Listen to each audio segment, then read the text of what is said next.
All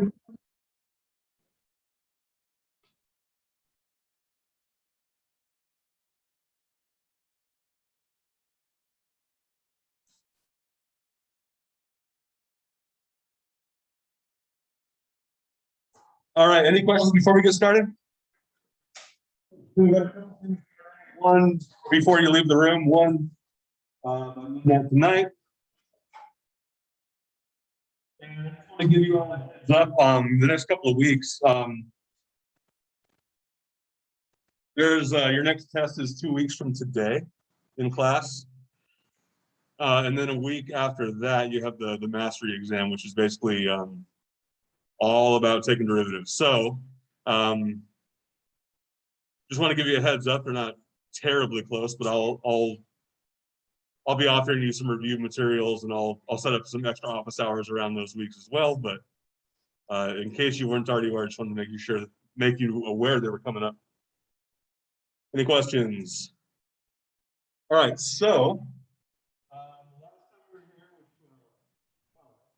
we did we've been doing inverse trig functions and taking the derivatives. I think we got as far as inverse sine. Last time, now we're going to deal with inverse cosine, which we're going to develop in a very similar way as we did inverse sine. So first thing we're going to do here is I'm going to re-express this, take advantage of the fact that I know what the inverse function looks like. I know that if y is equal to the inverse cosine of x, then I can translate this to cosine of y equals x. And then I can take a derivative of both sides with respect to x. What is the derivative of the cosine of y with respect to x?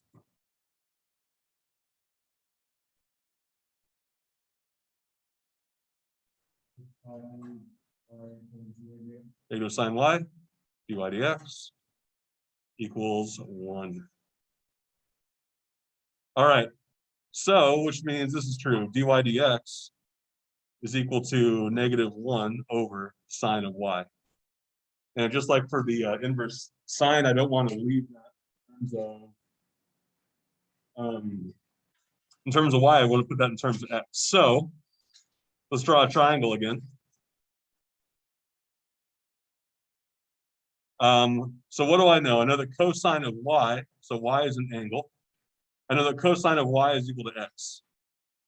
So I'm going to let x stand in for adjacent over hypotenuse. So adjacent equals x, hypotenuse equals 1. And is it okay if I just fast forward to that, since we did that with, and this exact thing sort of happened when we did inverse sine. If you have any questions about where that radical 1 minus x squared came from, just go ahead and let me know. Otherwise, I'm going to. But sure. So let's erase this then and just call it b. I can use Pythagorean theorem. X squared plus b squared equals 1 squared. Then b squared equals 1 minus x squared. So then the square root of b is equal to plus or minus, or not the square root of b. B is equal to plus or minus the square root of 1 minus x squared.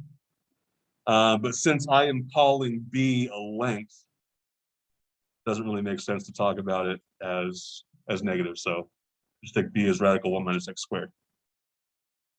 So if I drop that in here, radical of 1 minus x squared, then that gives me a way to translate sine of y. In this context, what is the sine of y? It's radical 1 minus x squared. So this becomes -1 over radical 1 minus x squared, which hopefully looks very similar to what the derivative of inverse sine of x was. Any questions there?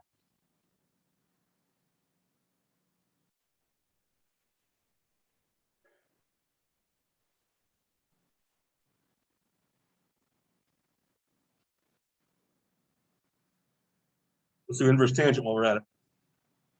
So same deal. I'm going to translate this as tangent of y is equal to x. Then I want to take a derivative of both sides. What's the derivative of tangent of y with respect to x?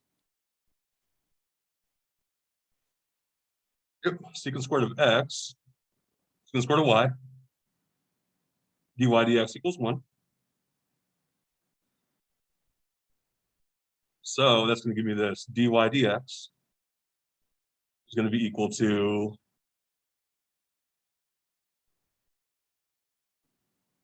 1 over secant squared of y, right?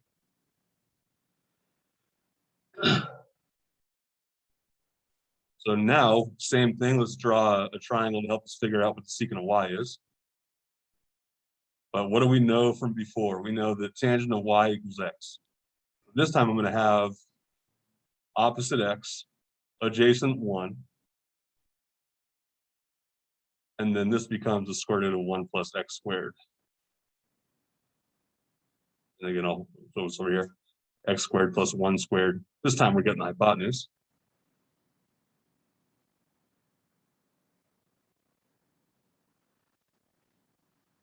Gordon?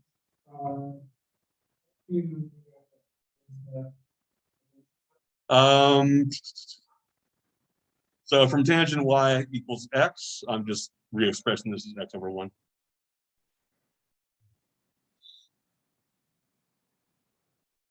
All right. So what is the secant of y? I'm not used to thinking about these reciprocal identities like this, but in general, what's the definition of the secant of an angle?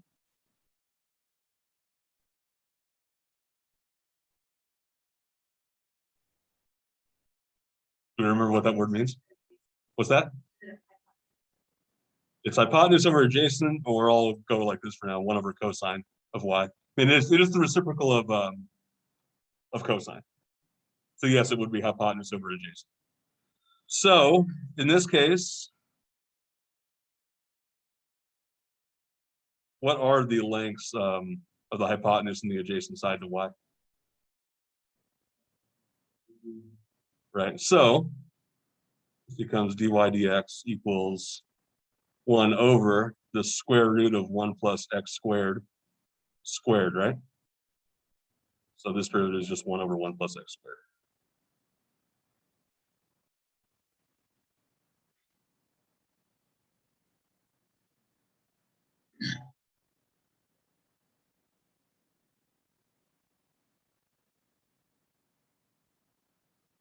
So any questions on the derivative of inverse cosine, inverse tangent? I think it's important to know how to derive them, specifically because sine and inverse sine and inverse cosine are so similar.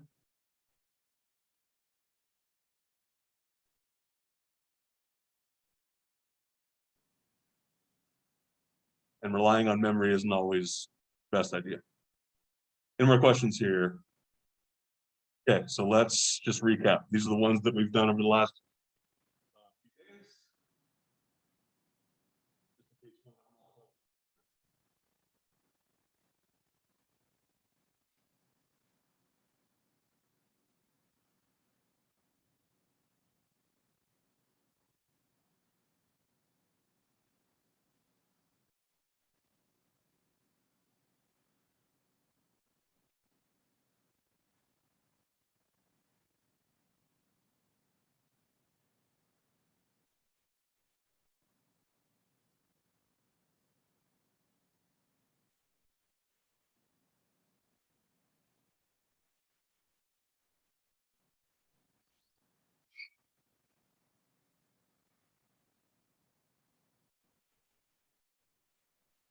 Shall I go on?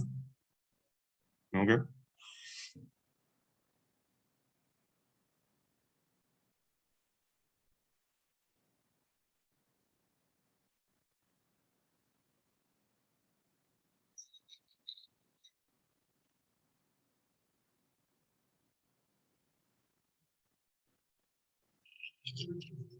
Did I write minus in there? How dare I?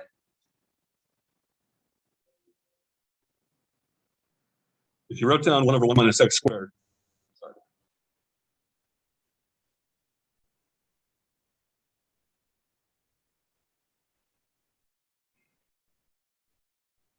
I don't think I just copy pasted that from the one above it. Yeah, good catch. Thank you.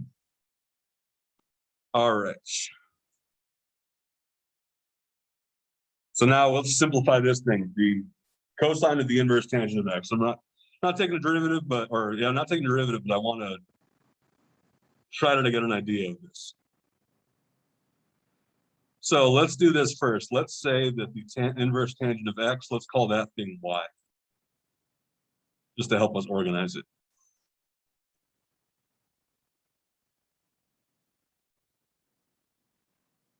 So what's a corresponding piece of information I can say there? If the inverse tangent of x equals y, what's something else I can tell you is true without knowing anything about what x and y are? Go ahead. Tangent of y equals x. So let's use that to draw ourselves this schematic triangle again. The tangent of y is equal to x. So opposite side x, adjacent side 1, hypotenuse is radical 1 plus x squared. All right, so would you agree then that what I'm really after is cosine of y? We okay with that substitution? What then is the cosine of y?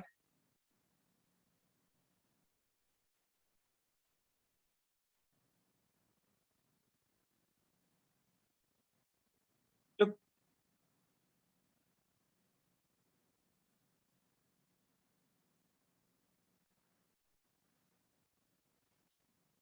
Right.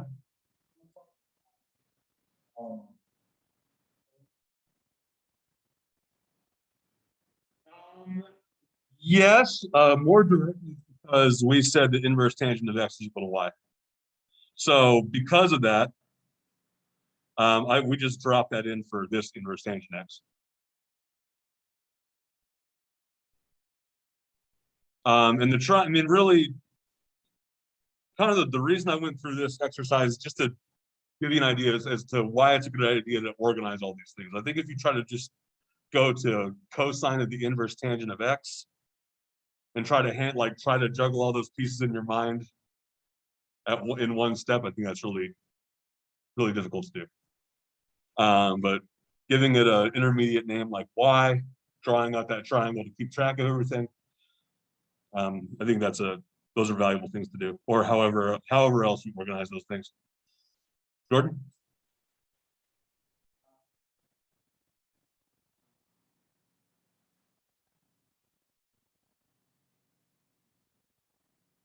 I didn't say the tangent of y became y. Oh, so right. I just called it something. So this is basically cosine of the inverse tangent of x. I can kind of see a composite function thing happening there. So if that's in that case, I'm just going to give a name to basically what I'm doing here is this. I'm going to represent this as f of g of x, where f of x is cosine of x and g of x is equal to inverse tangent of x.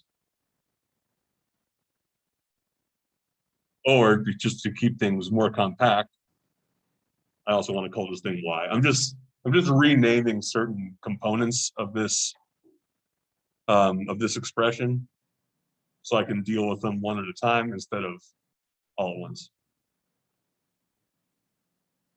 You okay with that?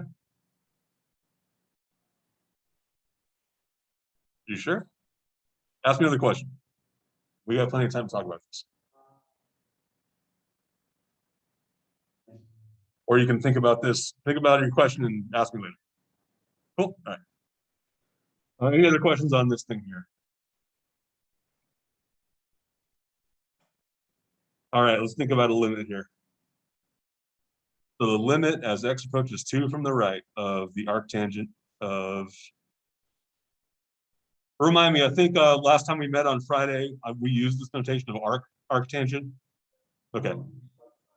Okay, so yeah, just a reminder that in general, arctangent of x or arc any of the trig functions is equivalent to this inverse tangent. So let's think about this. And algebraically, there's not a lot we can do here. We can't replace arctangent x with some other expression that's easier to deal with. Can't really cancel anything out. So we could get a graph out and kind of look at what happens as x gets closer and closer to 2. But we can also just try to think about what happens kind of as a thought experiment. So I'm going to try to replicate what we did last time. In this case, I'm going to say y is equal to 1 over x minus 2. And let's ask this question. As x approaches 2 from the right, what happens to y? So describe what's going on there. As x gets closer and closer to 2, while staying greater than 2, what's going to happen to y?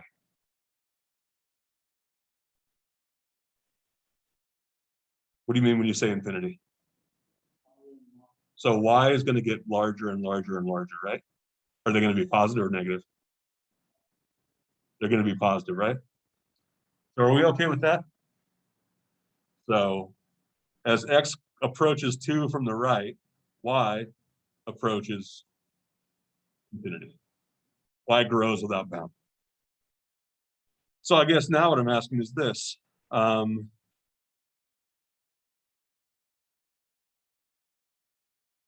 The limit as y approaches infinity of arctangent y.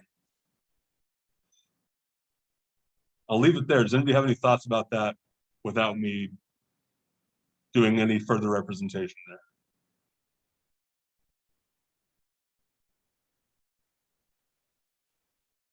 A little hard to see, so let's draw a triangle here.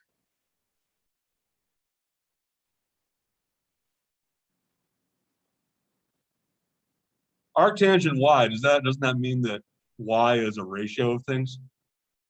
So let's say the arctangent of y is equal to c. Would you agree then that tangent of z equals y? Hopefully, yes. So I'm going to call this angle z,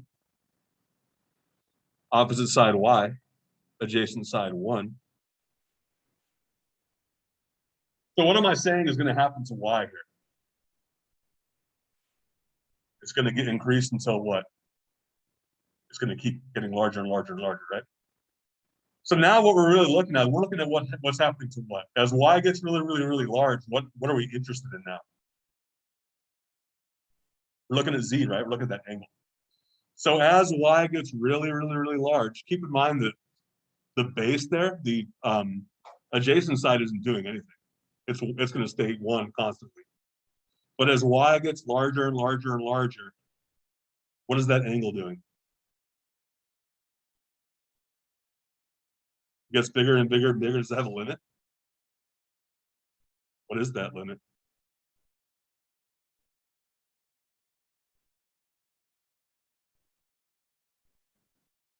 But I'm not looking at a unit circle. Because y is getting bigger and bigger and bigger, right? Hypotenuse is not going to be 1.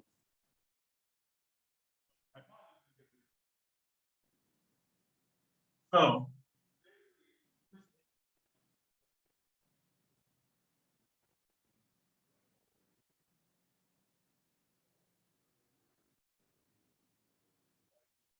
it's only going to open up so far, right? I think you just said pi over 2. So I'll leave that there for now, but let's keep talking about it. you have any questions about why that limit is in fact pi over 2? That's 90 degrees. So, I mean, basically, as y gets bigger and bigger and bigger, you're approaching, z is going to approach a right angle, right? What's going to happen to this top angle here, I'll call w? Get smaller and smaller and smaller, right? So if I were asking about that angle, what would the limit of the angle w be?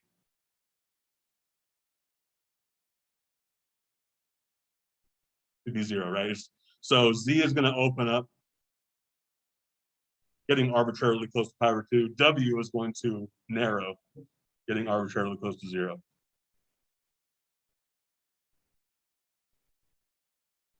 But all that to say that, yeah, the limit of this angle is, or the limit of this expression is pi over 2. And just a reminder, keep in mind what the domain of arctangent is. What is the domain of arctangent of x? What's that? Okay.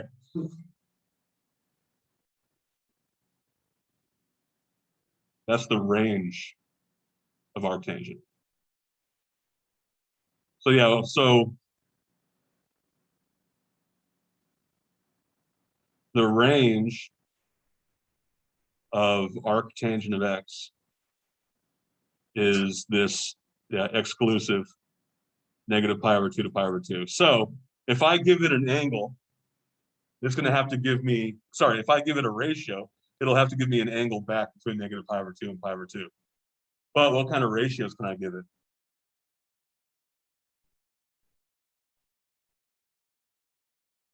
Think about what, if you were to graph y equals tangent of x, what does that graph look like? What are its vertical minimum and maximum? That doesn't have a minimum or maximum, right? So because of that, what is the domain of arctangent? All real numbers. You could, for example, so what's the inverse tangent of 50,000? Which now that we've done this, hopefully you can tell me it's going to be very, very close to what?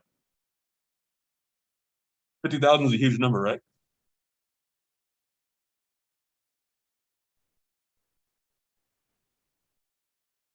About 5 billion. If I want to know what angle is going to give me, what angle is going to give me such a huge ratio like that when I take the inverse tangent of it, it's going to be something close to 90 degrees, right? Something close to pi over 2. I can't ever achieve pi over 2, but I can get very, very close to it. Any more questions about that one? Maybe Jordan? Elba?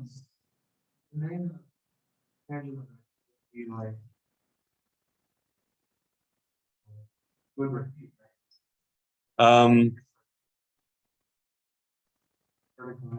yeah. So the domain of tangent, just tangent, is all real numbers except for those where those asymptotes are. How is inverse? Because, so making myself, I think I'm gonna take this corner here. Let's think about f of x equals inverse tangent of x, which means f inverse of x is equal to tangent of x. So what kind of things can you take tangent of? Really infinitely many things in there, but there are some of those multiples of those odd multiples of pi over 2 that you have to avoid. But when you like graph tangent of x, there is no vertical minimum or maximum. It's not like sine and cosine where they go as low as -1 and as high as +1. The tangent of an angle could be any real number. It could be arbitrarily large or arbitrarily small. So because the range of tangent of x is all real numbers, the domain of the inverse tangent is all real numbers. And just another refresher, Remember that to make all these inverse trig functions happen, we had to restrict the domains of the original functions. So I was wrong. I said the domain of tangent was everything, all real numbers except for those where those asymptotes are. Really, it's only from negative pi over 2 to pi over 2. Because we have to make that restriction to have this function, to have the inverse even exist. We have to restrict the domains of the functions actually 1 to 1. Thanks. Call back. Go ahead.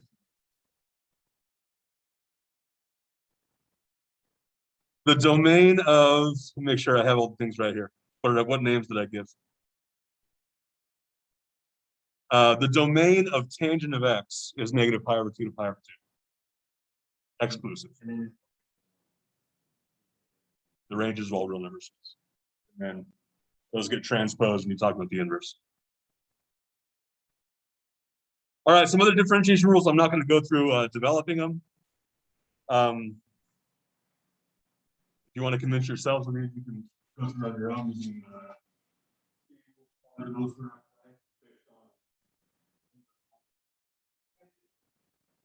but you may need these, so got those down.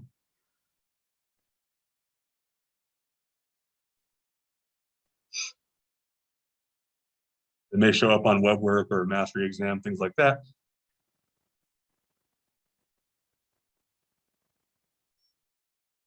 I did it again, didn't I?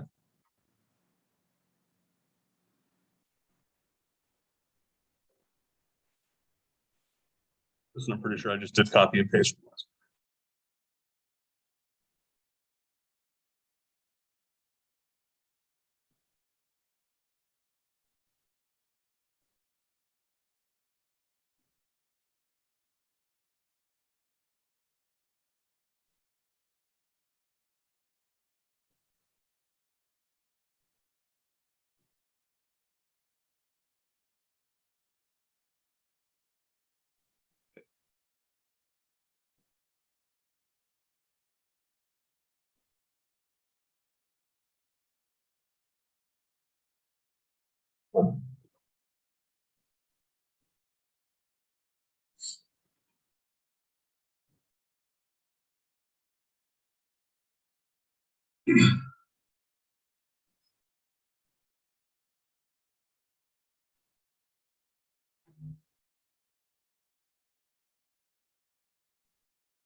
All right.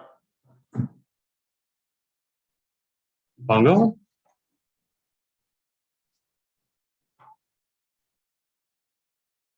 All right, now take this derivative. Derivative of f of x equals inverse tangent, or x times inverse tangent of radical x. Any ideas? How do we go after things like this?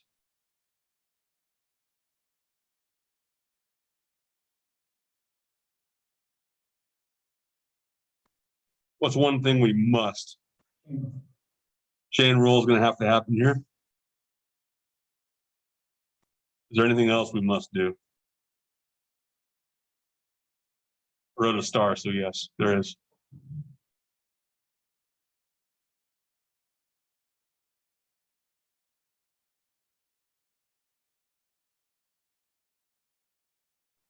I need product rule, right? What tells you that? Yep. So I got to think of this as. So let's just do product rule first. So g of x is going to be equal to x, and h of x is going to be equal to inverse tangent of radical x. Derivative of g is easy enough. That's 1. All right, so the more difficult side of it is going to be how to find the derivative of inverse tangent of radical x. So how should we handle that?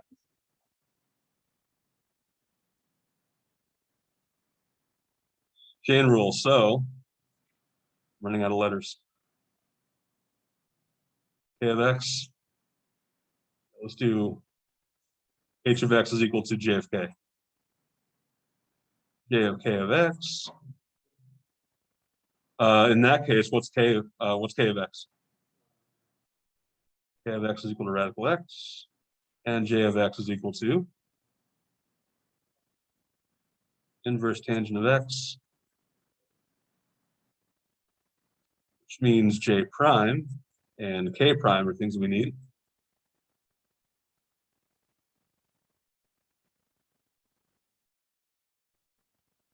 This is one we just looked at. And what's the derivative of radical x? Cool, so now we can use that to figure out the derivative of h. So what's the derivative of h going to be based on all the chain rule pre-work we did?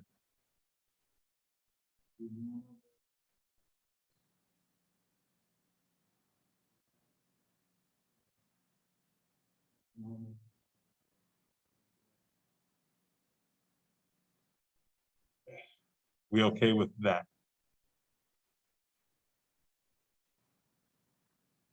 Simplifies a little bit. We'll get 1 over 2 radical x times 1 plus x.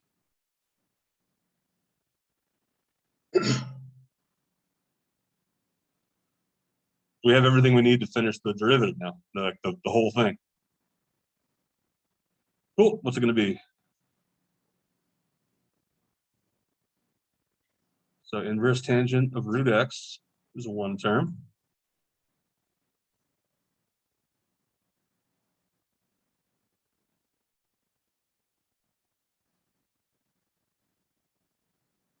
Very good.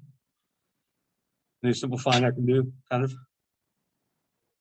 Inverse tangent of radical x plus radical x over 2 times 1 plus x.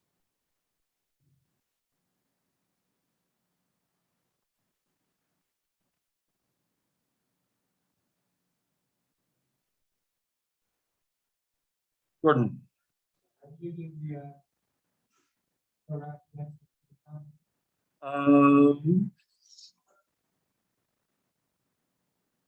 This term right here, I can rewrite as x to the 1 over 2x to the 1/2. So just dividing those two terms, subtracting the exponents gives me x to the 1/2 in the numerator.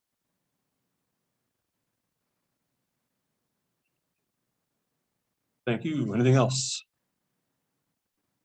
Of course.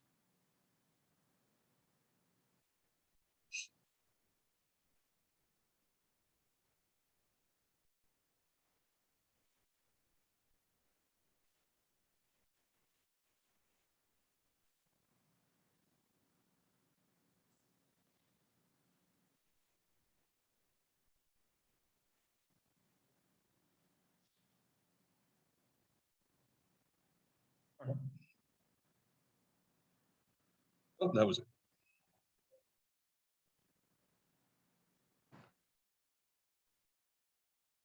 All right, so that was 3, 3.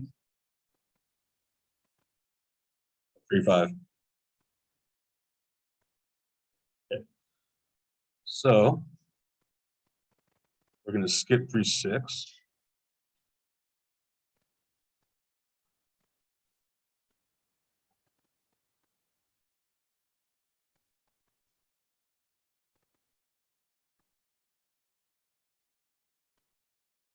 All right, so this next section is about things called indeterminate forms and L'Hopital's rule. Just for my own curiosity, have people done L'Hopital's rule before? Just a minority, okay. So why does that exist? So this limit here, based on what we've done so far, is this a limit we can think about? Or is this a limit we can actually calculate? So certainly you can go to a calculator and get an idea of that way. But there's no algebraic way using the tools we have now that we can then we can get that limit. So that's, and why can't we? So what prevents us from getting this limit? It's undefined at 1, but that doesn't mean that limits don't exist. So like, for example,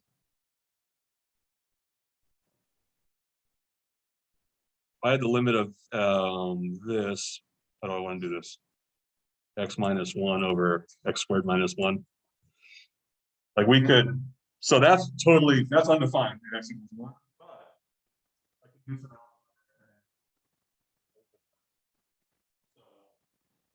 So what's happening to the numerator is x plus 1. Those are 0, right? What's happening to the so I have this 0 divided by 0 thing, which don't really, I can't say anything certain about that. So this is what we call an indeterminate form. There are a bunch of them that we'll go over, but 0 over 0 is one. I don't know what that equals. It's not something we could think about easily. So indeterminate forms. So if a limit, so basically I'm looking at, I got a function in the numerator, a function in the denominator. I'm letting x approach some value a, which I'll say this mean a can be plus or minus infinity as well. So a doesn't just have to be a real number, but if I'm looking at a limit such that the limits of both the individual functions are 0, that's a limit of the indeterminate form 0 over 0, or equivalently infinity over infinity.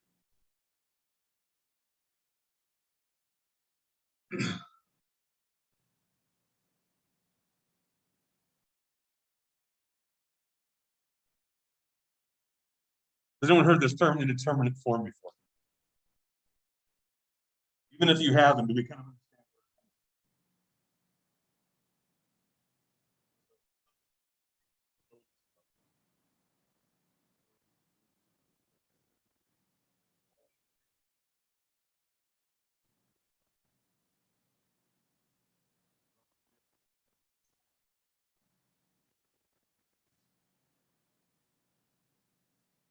Not something that's well defined.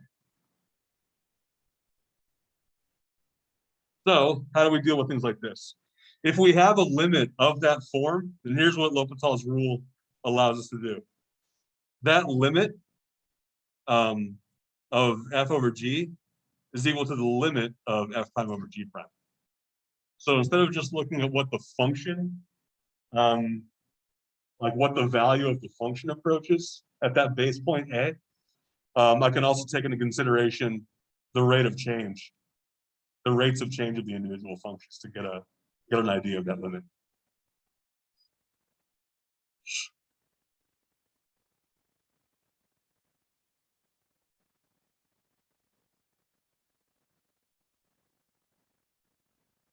I'll give you a minute to copy that down. I mean, it's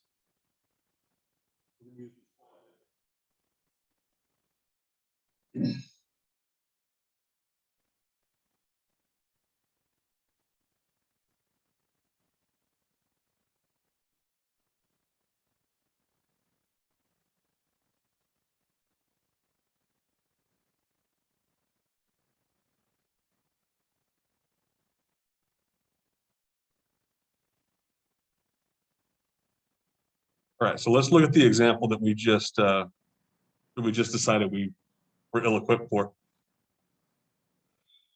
So let's make sure first, or maybe we already did. Do I have one of those indeterminate forms that we talked about? So I definitely have a situation where I'm looking at 0 over 0. So then I can use L'Hopital's rule to re-express this. This is equal to the limit as x approaches 1 of the derivative of natural log of x over the derivative of x minus 1. What's the derivative of natural log of x? X.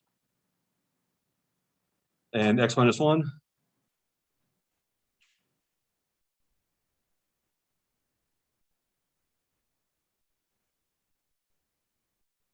All right, is this limit possible to evaluate? What's it equal to? 1. So let's talk about why that would be the case. So L'Hopital's rule allows us to look at, instead of just looking at what the how the function or what the function's approaching, it lets us look at how quickly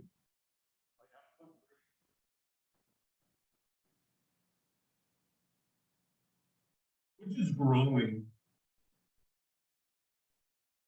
And more like a before I say this. Let's talk about the easier one.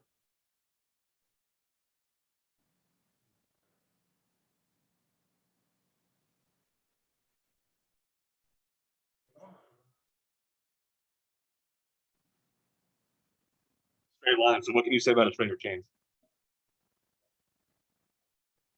It's a constant rate of change, right? So, but what can you say about the rate of change of natural log of x? Yeah, it definitely varies. As x gets bigger, that rate slows. But at that base point of 1, we're looking at a rate of change of exactly 1. So any questions on a couple things here?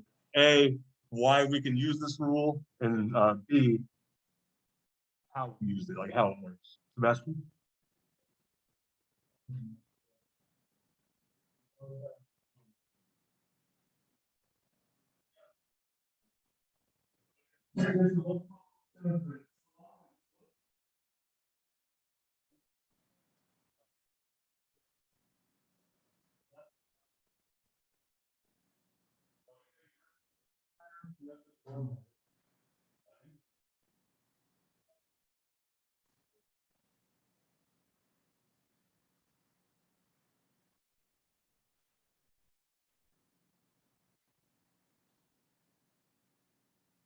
Right.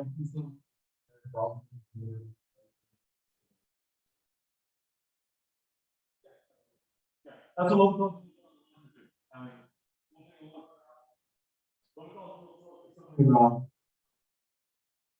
Of limits. So basically, this limit is equal to the limit. It's not saying each other. L'Hopital's rule. I hesitate to say this, but it's one of those things where it's not as useful as you would like it to be. It only works in it only works in very certain situations, and it only tells you very specific information. But if you need it, you like it. Any other questions? How about this guy? Am I allowed to use L'Hopital's rule? Jordan, go ahead.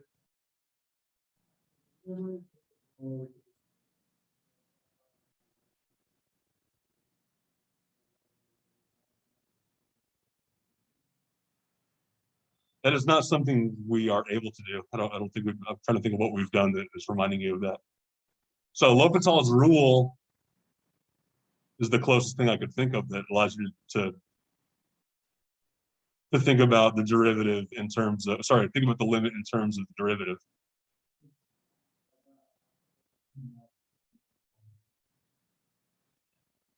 Okay. Stay tuned. I threw one in here like that. So in this one, am I allowed to use the L'Hopital's rule? So what kind of indeterminate form am I looking at here? So I'm looking at this thing, right? Yeah, as x gets larger and larger and larger, e to the x gets larger, it grows without bound, and x squared grows without bound. Which one grows at a faster rate? The numerator, do we agree with that? So in general, exponential functions have a higher growth rate than a parabola. But let's use L'Hopital's rule to make sure that our instincts are good. So we have found an indeterminate form. So I am allowed to trade in this limit for this one.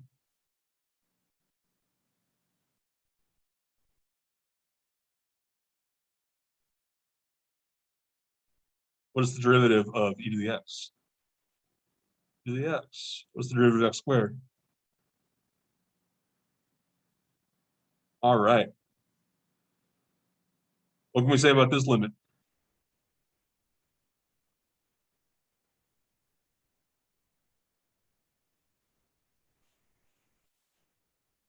So we're in the same place, right? So what can we do about that? Yeah, I mean, I can take L'Hopital's rule doesn't care about how you got to the thing you care about the limit for. As long as it fits that indeterminate form, I can run through it again. So the limit of e to the x over 2x is equal to the limit as x approaches infinity of e to the x over 2. Which is what?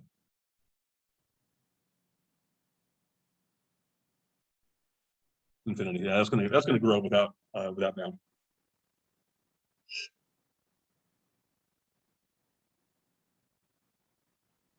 Any questions here? Sebastian, go ahead. It is.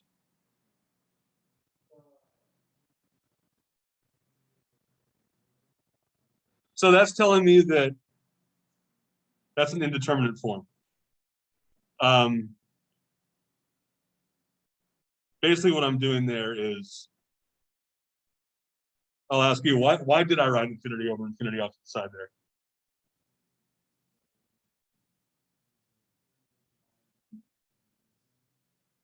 Not that we're finding it from we already have, we're given. And that's what allows me to use L'Hopital's rule. So yeah, as I said, L'Hopital's rule is only useful when it's useful. I mean, if you try to misapply it to a situation where we haven't like met all the conditions for it, it's not gonna help. Yeah. The fact that I have one in here.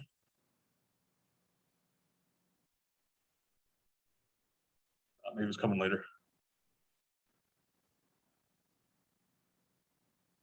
I don't want to rush this out in a minute, so we're gonna go ahead and stop there. Do you have any questions? I'll stick around for a little bit.